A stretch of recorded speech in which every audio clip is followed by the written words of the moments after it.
The most important person not in your family.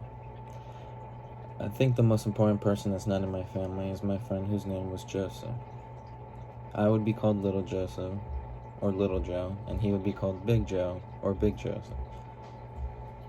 The reason why I think he's a really important person in my life is because he set a good foundation for my way of thinking and approaching things.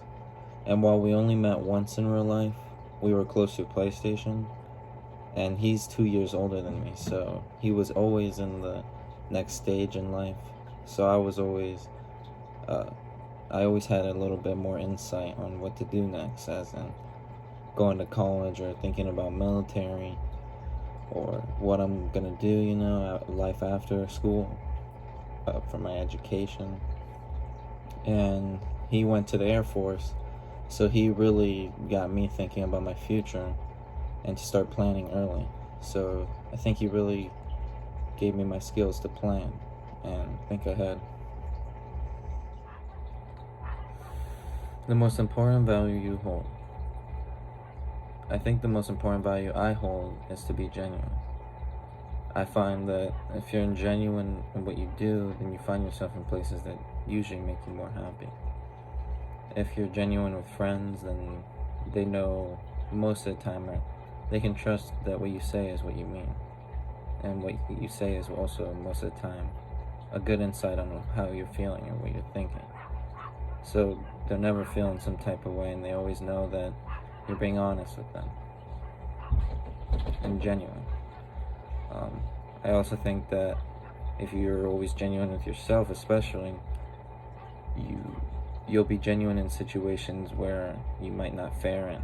So if you find yourself in something that's maybe not for you, you might be honest with yourself and say, oh, this maybe wasn't for me, but let's try a new thing, and maybe that'll be for me. Because let's be honest, maybe that wasn't for me. And you're genuine with yourself, and you're able to self-reflect better. And honestly, it allows you to critique yourself in ways that others won't. What is the most important advice you'd give to a high school freshman? I think the most important advice I'd give to a high school freshman is to challenge yourself and to use high school as a stepping stone for the real world. As in going into different clubs, sports, maybe taking a more challenging class, like an AP class, for example.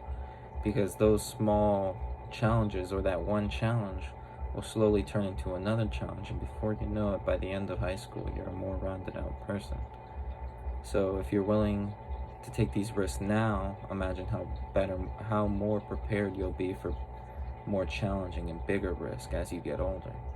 You're just a more fared out person with a better set of skills, and skills that you may have never thought you would get throughout high school that can really develop you, and you'll even find things that you might love because of that. So I think it's important to find challenges in high school, and not to take high school late.